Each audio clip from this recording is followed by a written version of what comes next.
Special for you today. We have some speakers here, Lenell and Alisa from Southeast Missouri State University. Lenell is the Director of Admissions there.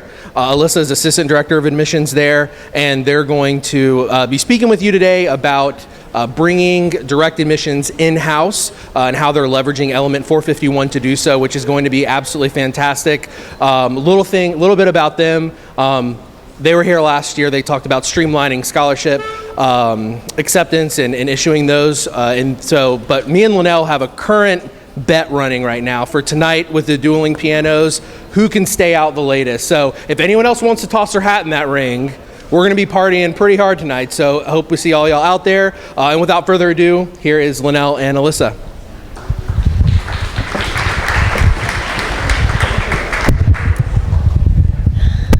All right, so just a little bit about each of us. So Lanell Hahn, Director of Admissions at Southeast Missouri State University, located in Cape Girardeau, Missouri. We're 2 hours south of St. Louis, about 3 hours north of Memphis, Tennessee, to kind of help give you that geographic look of where we are.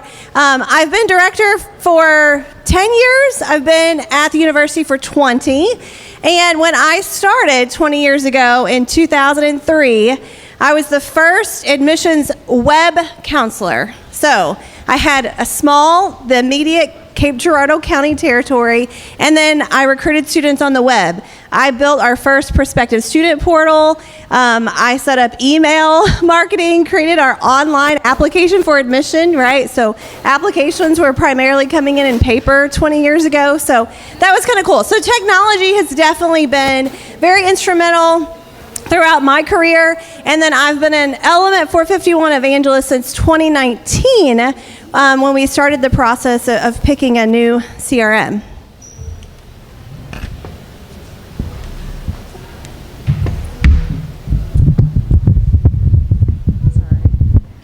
As he said, my name is Alyssa McFerrin. I'm the Associate Director of Admissions at Southeast. I started at SEMO 16 years ago as an admission counselor, and then I moved into my current role in operations, so I oversee the whole application side of the office. I helped implement our first CRM in 2014, and then helped with Element 451 in, she said, 2019. So I have a lot of background experience in our SIS banner data, as well as our CRM information.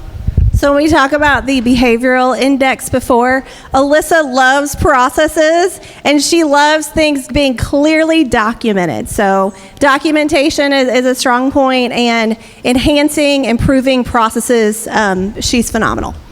All right, so a little more about SEMO. So we were founded in 1873. We actually celebrated our 150th sesquicentennial this year, and we had a great birthday party celebration. We're a multi-campus system, so we have some additional campuses in other communities, and then we have nearly 60 programs fully online, in addition to a total of 170 academic programs, ranging from undergraduate to graduate, and you can kind of see our total student population there. We have invested a lot in technology over the years. You can see that trajectory here at the university. Things that I've gotten to be a part of in that 20 years. And it's been amazing to be a part of Element's growth and journey and how they continue to embed more technology infused within the platform, from surveying to live chat, now chatbot, to appointments rolling out. So it's been great to be a part of that, and the video messaging is phenomenal. So, what is direct admissions? Who can tell me what direct admissions is also referred to as?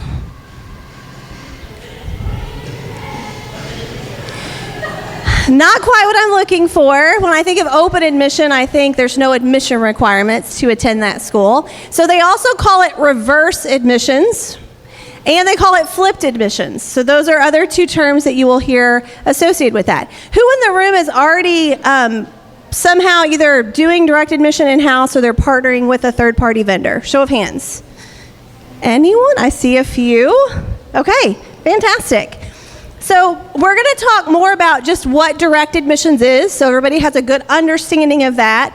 And then Alisa will dive into the in-house direct admissions program that we developed at SEMO. So direct admissions, there's kind of three models. So you can offer full admission without the student ever submitting an application to your school. You can offer admission, but then still you need that formal step of submitting the application to your institution. And then another model that you see out there is that students get an offer of admission, and then there's some paperwork they need to complete. So maybe they're not having them go out and fill out your full native application for admission, but there's a few things that you really need them to verify or have a signature for, and so you may have some supplemental paperwork there. So those are kind of the three main direct admission models. Then the next question is, so why? Why are we seeing this emerging within our industry? And it really just emerged within the last 2-3 years. And the number of third-party vendor opportunities to partner with you continues to grow, and we'll talk about those too. So these are some of the reasons of why. So it eliminates application fee cost for students, potentially if you have an application fee. It can remove the complex college application process. So all of our applications look different, feel different, how well they display on their phone, or, again, it's another login they have to create, maintain that username and password. So it removes a lot of those complexities, and it really simplifies sometimes a tedious and intimidating process for students. It saves them time. It gives them confidence. They have a reduced fear of rejection. It can make them easier to choose going to college, and provide access to some student populations that maybe don't have as high of a college going rate as other populations of students. Reach students who maybe are not engaged with you, don't even know your college exists, and then it can help them really envision themselves as college students. So there's some quotes here from students that I thought it would be great to share. So some of the students who've received direct admissions offers, they've made the comment of, oh wow, like I can go to college? They felt wanted, right? So people have that feeling of they want to be sought after. They want a college to have an interest in them being on their campus. And then they feel like the college believes in them, and a lot of them had no idea that that college even existed. And with this offer, they're going to investigate. They're going to do more. They're going to go check out your website. Maybe they're going to come for a visit. And so those are some of the quotes that students are sharing who've received an offer of direct admission. So these are 5 very common third-party vendors that you can develop a partnership with, engage with, to help connect you with students out in the marketplace. For us, initially, when we engaged, we weren't a good fit for a lot of the third-party relationship opportunities out there. Now, every year, their offerings continue to change. So a lot of these were just pilot programs 2 years ago where they only had 2 colleges they were working with. Many of them have expanded those partnerships now to a dozen or maybe 25 colleges. So it's still really fairly small sets of colleges they're partnering with, but they're expanding every year.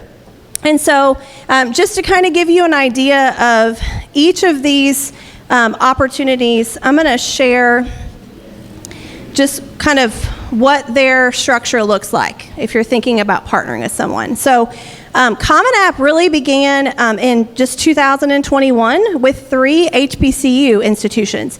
Their target was to reach historically underrepresented students. Now, they sent 3,300 emails jointly from the Common App and the HBCU. They targeted students who had a 3.0 GPA, and 8 students enrolled at one of the 3 colleges, so that was 12% that they made the offer to. Now, Common App expanded for fall of 23 to 14 colleges. They sent their offers much earlier in October and November. The results are still to be seen, but they sent out about 30,000 offers. So that kind of gives you an idea of Common App. Concourse and Greenlight Match that's up here. Those are both now a part of EAB, if you're familiar with EAB. And so they both kind of have different makeups. For Concourse, the student completes one profile. There is a cost of $75. There are fee waivers if they have financial need. And they are guaranteed to receive 4 admissions offers, with the average being 5. So there's that guaranteed 4, but the average is 5. So Concourse is going to exceed their expectation. They're going to get more offers than they were guaranteed. So, and then 60% of those offers come with a scholarship. Greenlight Match actually works with school counselors to verify the information within that profile, and it takes about 30 to 40 minutes. They're really targeting major cities, metropolitan areas to connect students with colleges. And then the last 2 on here, so Niche. Niche's first pilot was 10 colleges. Niche's first pilot was 2 colleges. And one of their colleges had the goal of enrolling 6 students, and 19 ended up enrolling at the end of their pilot. So it exceeded their expectations. And Niche is one of the platforms that is going to be expanding beyond a pilot phase, and I think they're going to open up to a much larger set of colleges. This past cycle, they've been working with 24 colleges for fall of 23 students. And then Sage Scholars started in 2022, something called Fast Track, where they're working with 58 private colleges for theirs. So that kind of gives you an idea of some of the vendors out there. Is anyone familiar with other vendors that I haven't mentioned? Okay. So impacts. So there's more impacts that are listed on here, I'm sure. But this is kind of a summary of 3. So it's going to lead to more students attending college based on the early data that's out there. Actually, the state of Idaho started direct admission back in 2015. They've seen a growth of 8% in enrollments within their state, with them offering this kind of statewide approach. Other successes of institutions, they've seen over 50% increase in their minority student populations, but they've made investments too. Those 10 Chicago institutions awarded over $135 million in scholarships through their direct admissions. So you can see here, lead more students to attending college. The spend less on marketing and recruitment. The thought is that we don't have unlimited resources, right? So a lot of times you may be redistributing funds. Other impacts that people have experienced that are partnering with direct admissions. Okay. I'm going to turn it over to Alyssa. The other thing that we looked at with these students is, we do have a lot of data on them to create the new first-time application, but there is data that's missing. So some of the things that were missing from an early college application were college major of interest, of course, because when they're early college, they're non-degree seeking. The other thing is some of our disclosures, like civil college discipline, our residency requirements, our financial liability requirements. And the biggest one out of all of those that we keyed in on is our major of interest, because we thought, well, we could just process all these students as, general studies or no major declared if we don't have a major for them, a major of interest for them, intended majors, how it's, phrased in element. And we decided, we could get that information after they're admitted, but that's going to cause a lot of manual work. Sometimes students don't follow up to provide the information that we need if we would admit them without it.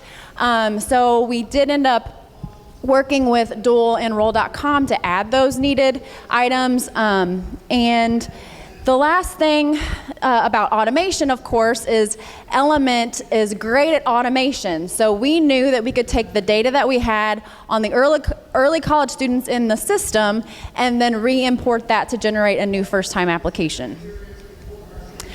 So going into our timeline, so in October 2022, the first step that we took was we sent out an automated email and SMS, and it included a magic link for students to click, and it would auto log them into the domestic application for admission.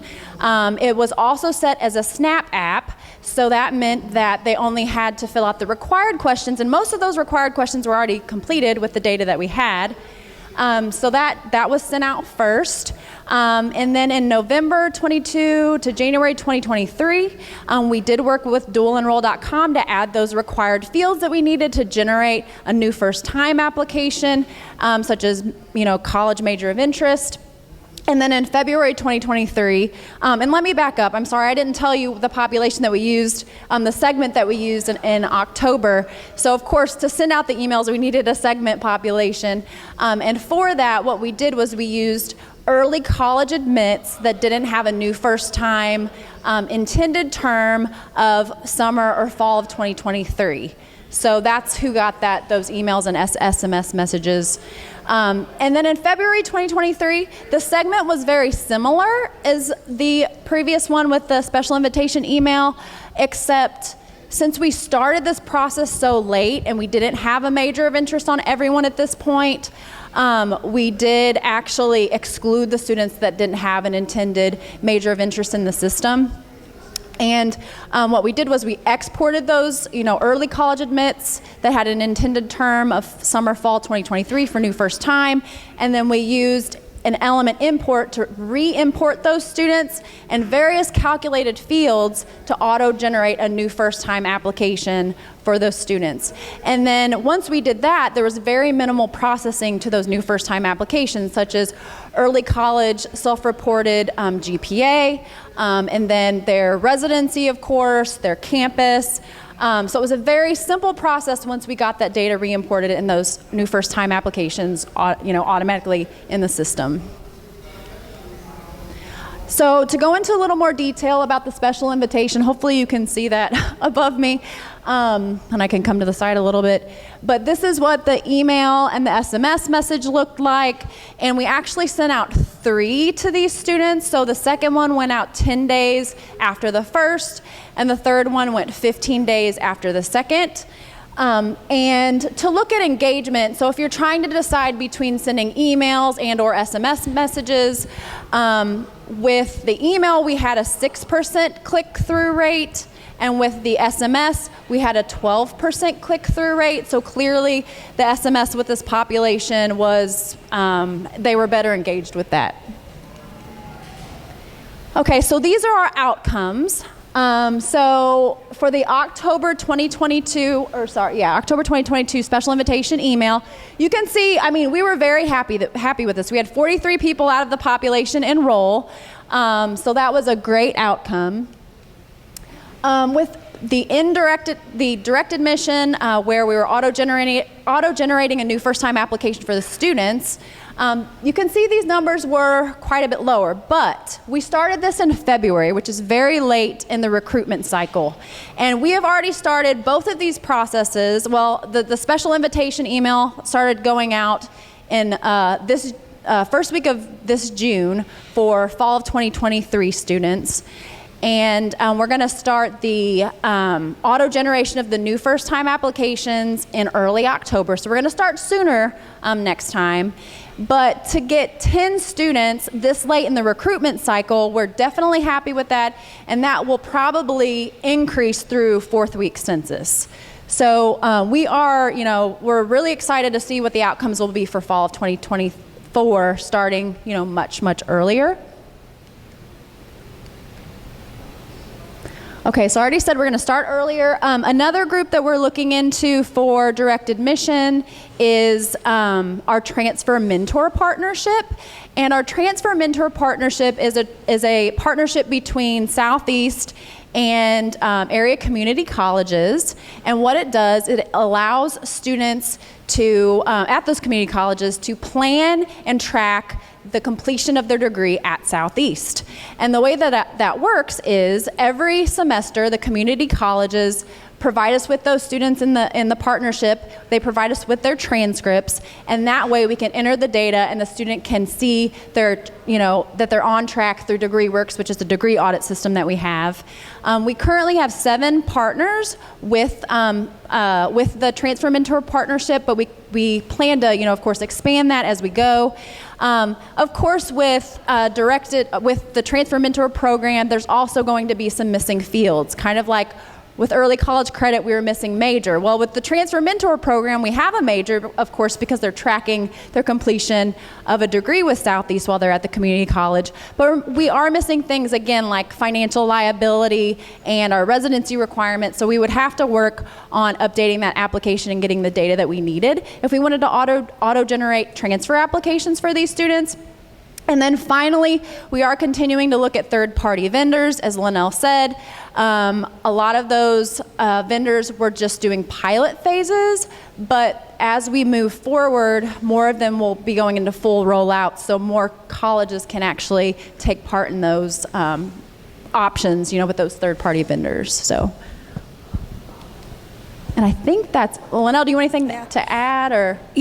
What we're missing with doing this in-house is these are already students that are engaged with us, right? So you may ask, well, why are you considering still, a third-party relationship? It's all those students who aren't already engaged with us, right?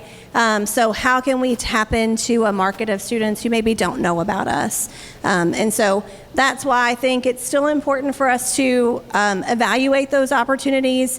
At the same time, continue to think creatively in-house on what are populations of students that we can make this an automatic acceptance experience for them. So, and we have left about 20 minutes for questions, so fire away if you have any questions. Yes.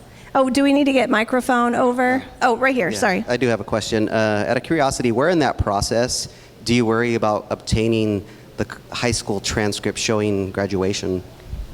That is a very good question. Right. So we do self-reported admission at Southeast. So if they have a 2.75 cumulative GPA, for example, we will admit, and these are for new first-time students, and we actually have a series of follow-ups that we do with the students to request official transcripts and ACT or SATs if they fall in that range for self-reported admission, because we also offer it with a 19 ACT equivalent and a 2.5 cumulative GPA.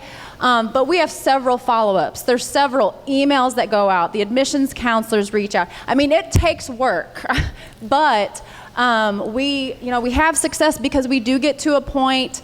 This is the time of year where we'll send out 1 or 2 more reminders. And then if they have not provided us with their transcripts, they will get a registration hold for future semesters. So it does take work, but it works really well, and students can be admitted quickly and get scholarship offers quickly. And I'll add to that. So whenever we approached our implementation of Element 451, we knew we wanted to do things differently. We wanted to take this platform that has some really cool tools and features and lots of automations and say, how can we change our processes to be able to take advantage of all of these great tools that's going to make a phenomenal end user experience for future Red Hawks. And so whenever we implemented Element in 2020, we eliminated our application fee. We went to self-reported admissions. And we have if you go out to our website, you can see all the information on self-reported admissions and what students, how we inform them of they can have their admission rescinded, they can have a scholarship offer change, but it was amazing to see our campus come together and just think differently, to see our financial aid office come on board to offer scholarships to students with the self-reported GPA and self-reported test scores. It was great to be a part of a campus coming together with supporting students and making the process as easy for them as possible. It also helps our school counselors. So they're not sending transcripts to us 6th semester, 7th semester, final. It helps that load too, because it really narrows down how many transcripts they're requesting into the number of schools they're sending it to.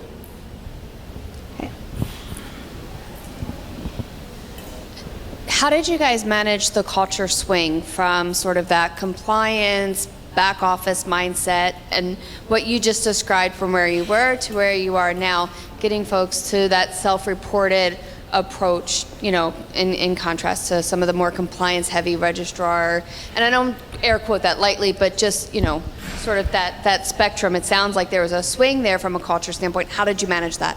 Yeah, so our campus was also working on a strategic action plan.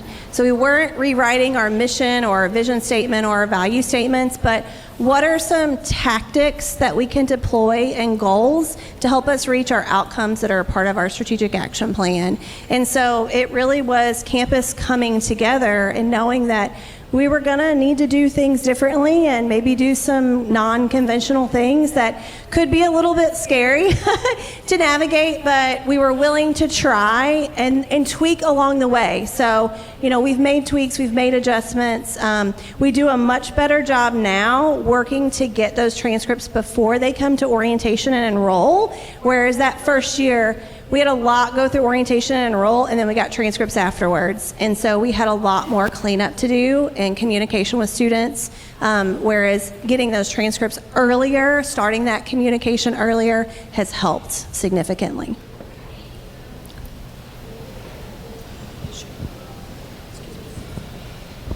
Have you ever had an in-house application for admission before you did direct admissions? Oh yeah, we have a native application students can reach just going to semo.edu/apply, and then we also accept the Common App as well.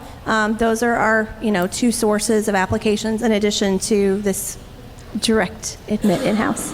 And then what's the difference in ROI you've seen between the direct admissions and your in-house application? So this is our very first year, and we have not hit fourth week census yet. So fall of 23 is our very first population.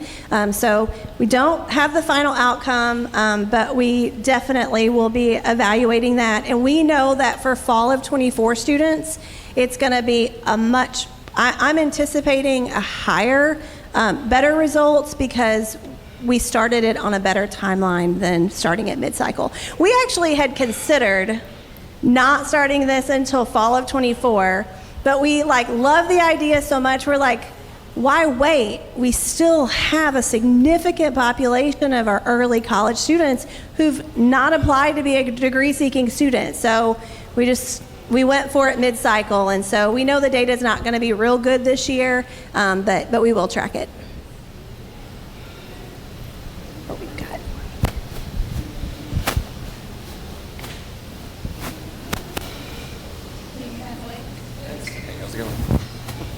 What modules of the system did you use, and what combination of modules, like workflows, rules, imports, like really complicated with translations and interpretations, and is that shareable? So basically, it's a kind of a four-step process. So first, you're going to build your segment of the students that you want to either auto-generate an application for. I guess that's more what I'm speaking about, and I guess that's probably more what you're asking about. And there is a little bit of data cleanup with that, at least the way that I do it currently. And I'm sure this process will adjust as we go. But for example, we may have students in the system that have intended majors that we no longer offer at Southeast, for example. So we need to make an adjustment there. That's one example of the data cleanup that we have to do. And then the import, it does have a lot of calculated fields in it. Now, luckily, I had used calculated fields for our common application and also for importing our dualenroll.com application. So I could basically mimic those. So you need ones for things like term and campus, for example. So, those are in there. And then once you get that imported, like I said, there is some processing because we do want to have a cumulative GPA, a self-reported cumulative GPA in the system for the student, as well as We use campus in a separate way at our university, so we actually have a separate field for campus that drives more of where they're allowed to enroll versus where they want to enroll. And then we also, of course, have to add their residency once all that's imported. Now, I should mention, once you do the import, there is a rule that actually moves the application to decisions, so you can process it and add those GPAs and the campus and the residency. But I mean, you can definitely, you have my contact information, and I can, give you an idea of how that import is built, for sure. Does that help? Yeah. I mean, there is multiple steps, but it's not a lot. It's about 4 steps. So, yeah. Yeah. Okay. Yeah. Reach out.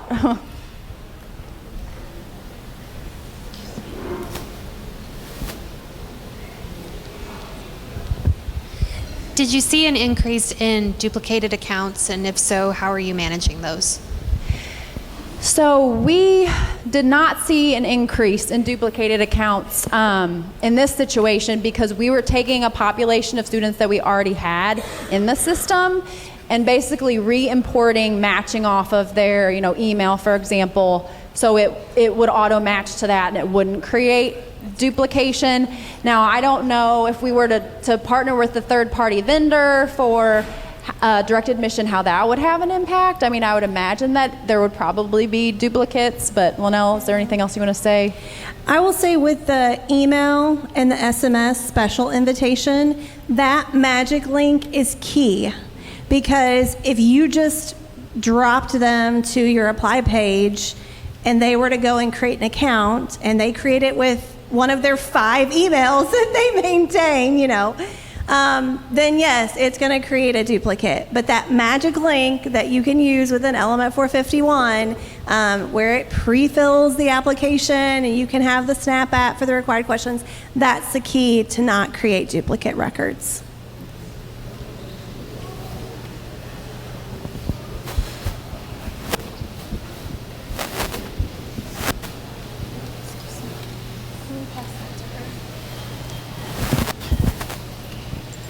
So the last statement you made about, because my question is about importing, and when you asked there were about duplicate accounts, you said the magical about using Element 451 is that how do your app import your element? Does that make sense? Whenever you export the population to the segment, you probably export their element ID and then match it back to the element ID. I would assume. You can export the element ID or the email, for example, and as long as it's in the export, it's going to auto match to the record that's already in Element.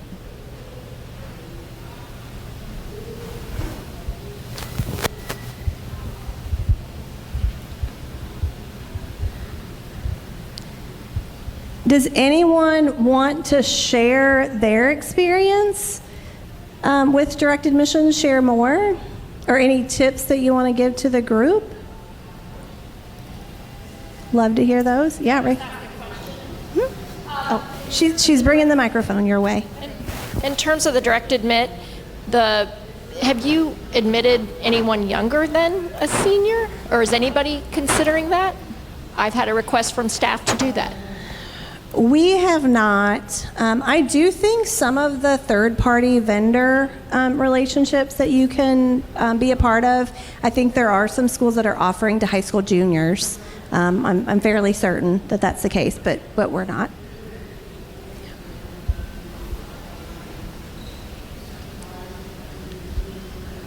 Any other questions for us?